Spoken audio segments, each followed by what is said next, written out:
Oppression of the Armenian People by Annie Shabazian. Inspired by the horrors witnessed during the Armenian genocide, Raphael Lemkin, a Polish-Jewish lawyer, sought to give a name to such systematic destruction of a people. Lemkin coined the term genocide, recognizing the need for a legal framework to prevent and punish such atrocities. His efforts culminated in the United Nations Convention on Genocide in 1948, a landmark moment in international law. This convention established legal grounds for combating genocide and holding perpetrators accountable for their actions. The Armenian genocide, though a dark chapter in history, catalyzed the creation of crucial legal mechanisms to prevent such tragedies from ever happening again. The Armenian genocide, occurring during the chaos of World War I, stands as a stark reminder of humanity's capacity for cruelty. It was the first non-colonial genocide of the 20th century, marking a harrowing manifestation of ethnic cleansing. The genocide devastated the Armenian population within the Ottoman Empire, as hundreds of thousands were forcibly removed from their homes and subjected to unspeakable atrocities. The events of the Armenian genocide foreshadowed future atrocities, serving as a dark precursor to the horrors of the Holocaust and other genocides. Despite the denial and silence that followed, the Armenian genocide ultimately led to international recognition of condemnation of genocide. Today, we remember the victims of the Armenian genocide and vow to never forget the atrocities committed against them. The roots of the Armenian genocide trace back to a turbulent history of tension and conflict within the Ottoman Empire. Armenians, predominantly Christian, found themselves increasingly marginalized in a state dominated by Turkish nationalism and Islamic conservatism. The massacres of 1894 through 1896 served as a grim precursor to the systematic and brutal campaign orchestrated by the Young Turk government in 1915. Under the guise of wartime necessity, the Young Turk government initiated a sinister campaign aimed at decimating the Armenian population. The outbreak of World War I provided the Young Turk regime with a pretext to implement their vision of getting rid of the Armenian problem. In early 1915, the government embarked on a sinister campaign, beginning with the rounding up and hanging of hundreds of Armenian intellectuals and leaders in the streets of Istanbul to decapitate the Armenian community and eradicate its potential for resistance. In May 1915, under the guise of wartime necessity, the Ottoman government initiated the mass deportation of Armenians. A series of legislative acts provided the legal facade for these actions, allowing the authorities to confiscate or impound Armenian properties and businesses, basically leaving them with nothing. These decrees marked the beginning of a systematic campaign to dismantle the Armenian presence in the empire, a critical step in the genocidal process. What followed was a systematic campaign of deportation and mass murder. Under the guise of resettlement, the vast majority of the Armenian population was forced from their homes and sent on death marches towards the Syrian desert. These marches were marked by extreme brutality, including mass shooting, starvation, and the deliberate withholding of water. Women and children were not spared. The deserts of Syria became the final resting place for up to 1 million Armenians who either died from the harsh conditions or were outright murdered. Remember, 1.5 Armenians died during this genocide. The Armenians who managed to survive the marches were sent on foot to concentration camps created by the Ottoman military. The deportations were not mere relocations, they were death marches intended to exterminate the Armenian population. Men, women, and children were forced to march hundreds of miles through the desert without adequate food, water, or shelter. The routes of these marches were littered with the bodies of those who succumbed to starvation, exhaustion, or outright murder by Ottoman soldiers. Some of these methods were then used by the Nazis during the Holocaust. The suffering of Armenian women did not end with their arrival at concentration camps. My name is Sanducht Bakalyan. I am 86 years old. My father was born in 1902 and he was an Armenian genocide survivor. The Turkish soldiers would rape Armenian women and girls. In order to escape this fate, the Armenian women and girls would drown themselves.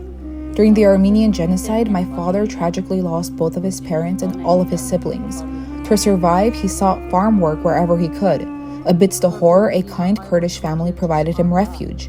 When Turkish soldiers discovered him, the Kurds bravely intervened, pleading for his safety. The soldiers questioned the family, asking, "Do you know what this child will do to us when he grows up?" In response, the Kurdish family stood still, stating, "He is only a child. We will take responsibility for him and his actions." In an act of compassion and courage, they offered to protect him, ultimately saving his life.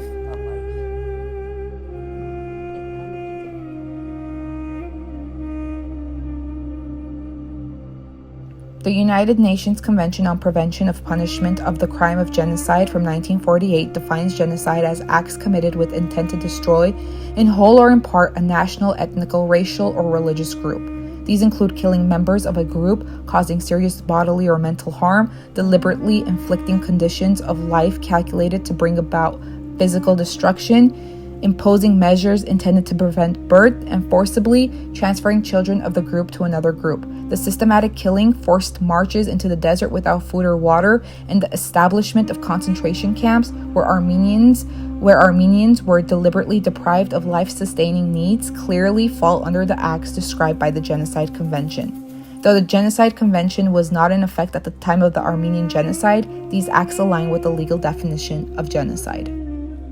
Intent is needed for genocide. The intent to destroy the Armenian population is evidenced by organized nature of the deportations and massacres and statements by Ottoman officials such as Talat Pasha's remark, indicating a clear intent to eliminate the Armenian people within the empire. Crimes against humanity as defined by the Rome Statute of the International Criminal Court include murder, extermination, enslavement, deportation, imprisonment, torture, rape, and other inhumane acts of a similar character, intentionally causing great suffering or serious injury when committed as part of a widespread or systematic attack directed against any civilian population. The widespread and systematic attack against the Armenian civilian population included mass killings, forced deportations, rape, starvation, and they constituted crimes against humanity. The organized nature of these atrocities, perpetrated by the Ottoman military and supported by government decrees, demonstrated a systematic attack against civilian population. The post-World War II Nuremberg trial set a precedent for the prosecution of war crimes and crimes against humanity, including genocide. Although these trials occurred after the Armenian genocide, the principles and judgments established therein have been applied retroactively to assess and condemn similar atrocities. The Nuremberg Charter recognized genocide, war crimes, and crimes against humanity as punishable offenses under international law. Given the temporal and legal context in which the Armenian genocide occurred, the pursuit of justice for the alleged international crimes presents significant challenges. However, the development of international law in the aftermath of World War II, particularly regarding genocide, crimes against humanity, and war crimes, offers pathways that can be considered for seeking accountability. A suitable legal mechanism for prosecuting these alleged crimes would need to address the historical context, the nature of the crimes, and the practicalities of initiating legal proceedings. While the International Criminal Court, the ICC, is the premier international tribunal for prosecuting individuals for genocide, crimes against humanity, and war crimes, it operates under the Rome Statute, which came into force in 2002. The ICC's jurisdiction is limited to crimes committed after the establishment of the court, making it inapplicable to the Armenian genocide due to temporal limitations. Therefore, while the ICC serves as a contemporary model for prosecuting such crimes, it cannot be utilized for cases predating its jurisdiction. Ad hoc tribunals such as the International Criminal Tribunal for Rwanda and the International Criminal Tribunal for the former Yugoslavia have been established by the United Nations Security Council to address specific conflicts and atrocities. These tribunals demonstrate the international community's capacity to create dedicated legal mechanisms for prosecuting mass atrocities, genocide, and war crimes. Inspired by the precedent set by the ICTY and ICTR, an ad hoc tribunal could be proposed to specifically address the Armenian genocide. This tribunal would require the endorsement of the United Nations Security Council and would be established to function retrospectively, focusing on the investigation and prosecution of the crimes committed during the Armenian genocide. Establishing an ad hoc tribunal for the Armenian genocide faces significant challenges, primarily due to the passage of time since the events occurred. The principal issues include the unavailability of living perpetrators, witnesses, and the lack of contemporary legal frameworks at the time of the genocide. There are alternative approaches for justice, which include seeking formal recognition and apology from the Turkish government and international entities, pursuing reparations through negotiation or legal mechanisms, either financial compensation or property restoration, or promoting education and cultural exchanges to preserve memory and foster reconciliation. Turmoil did not end there.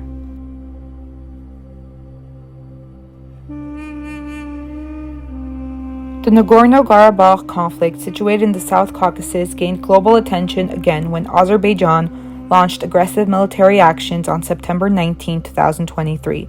This led to the occupation of Nagorno-Karabakh and its dissolution on January 1, 2024. Over 100,000 Armenians, almost the entire population of Nagorno-Karabakh, fled to Armenia within a week due to these rapid changes, revealing deep distrust towards Azerbaijani intentions and reintegration and promises of economic development. Nagorno-Karabakh was known as Artsakh by Armenians, and it was internationally recognized as part of Azerbaijan, but its 120,000 inhabitants were predominantly ethnic Armenians. They had their own government, which was close to Armenia, but not officially recognized by other countries. The roots of Nagorno-Karabakh's troubles go back to 1923 when the Soviet Union set up the Nagorno-Karabakh Autonomous Oblast within the Azerbaijan Soviet Socialist Republic, even though most of its people were Armenian. In 1988, the region started seeking reunification with Armenia, which led to armed conflict. The conflict worsened after the Soviet Union dissolved and Armenia, Azerbaijan, and Nagorno-Karabakh all declared independence. This eventually led to a full-scale war, causing lasting damage to the region and its inhabitants.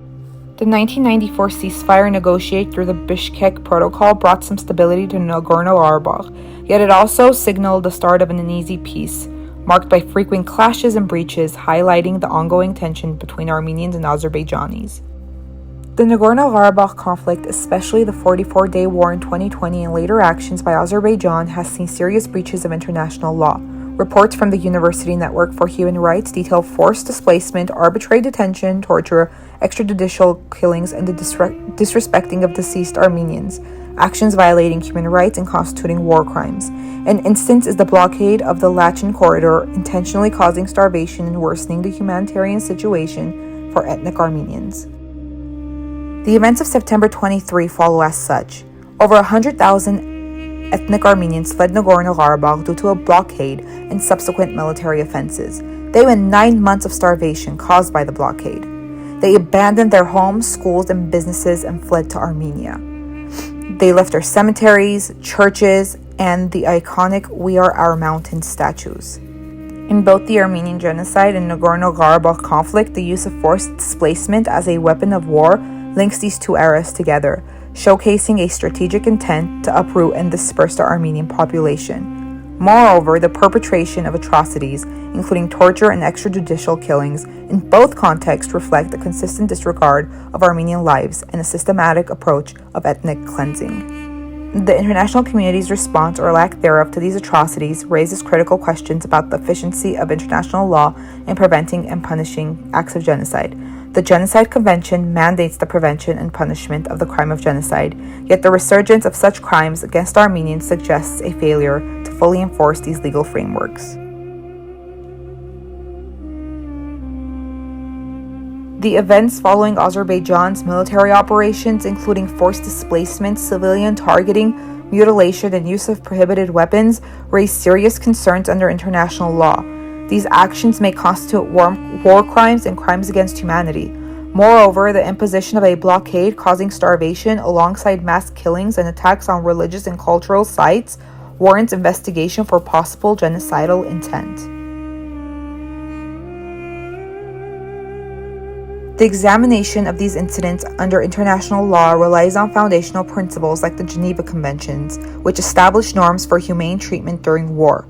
The Rome Statute of the ICC defines the court's jurisdiction over genocide, crimes against humanity, and war crimes, while the Genocide Convention prohibits acts intending to destroy a group.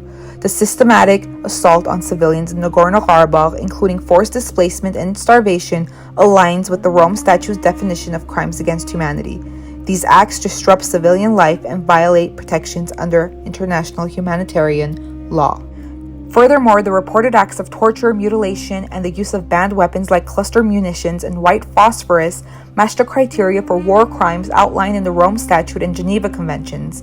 These documents forbid violence against non-combatants, protect those who have surrendered, and ban weapons causing unnecessary suffering. Additionally, the conditions described include starvation as a method of warfare, and targeted killings based on ethnic identity could be examined under the Genocide Convention. Intentionally causing harm to a group, whether physical or mental, with the aim of destroying it, qualifies as genocide under this convention.